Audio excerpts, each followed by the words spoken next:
নমস্কার বন্ধুরা, সবাই কেমন আছেন? আমার এই নতুন ভিডিওতে সকলকে স্বাগত জানাই। ঘরোয়া পদ্ধতিতে খুব সহজ উপায়ে মোমো বানিয়ে দেখাবো আজ।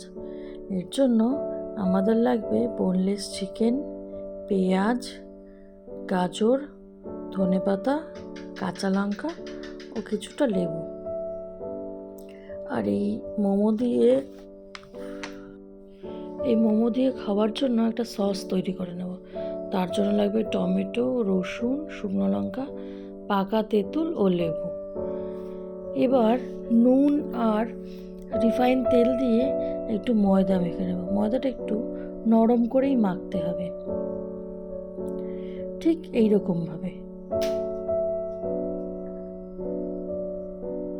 এবার একটা বোলের মধ্যে একে একে চিকেন কিমা, গাজর, পেঁয়াজ, ধনেপাতা ও কাঁচা লঙ্কা কুচি দিয়ে তার মধ্যে কিছুটা গ্রেট করা আদা ও রসুন দিয়ে পরিমাণ মতো লবণ, সয়া সস ও একটু পাতিলেবুর রস দিয়ে বেশ খানিকক্ষণ ধরে মাখতে হবে।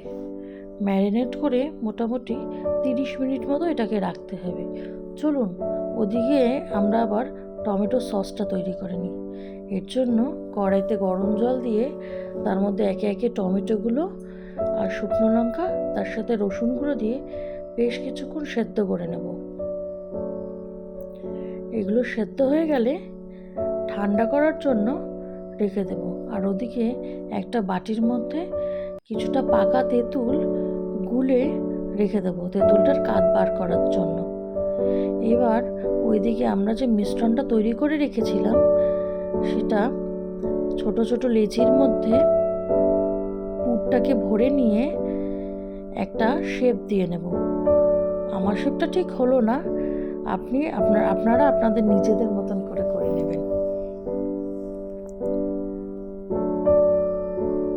ঠিক কিছুটা এইরকম ভাবে, বা আপনারা গোল চাইলে সেটাও করতে পারেন। দেখুন আমার একে একে সবকটা মোমো গড়া কমপ্লিট হয়ে গেল।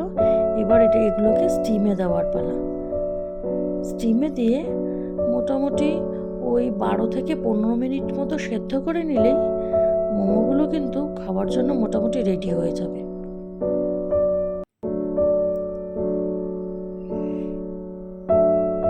এইবার ওদিকে যে সেদ্ধ করা টমেটো, শুকনো লঙ্কা, রসুনগুলো ছিল ওটা একটা মিক্সিং জারে গ্রেট করে নিয়ে কড়াইতে সামান্য তেল দিয়ে ওই মিশ্রণটা ঢেলে দিতে হবে।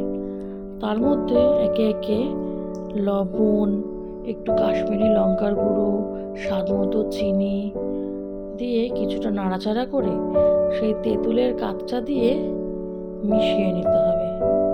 ব্যাস, এবার আমাদের মোমো আর মোমোর সস একদম রেডি খাবার জন্য।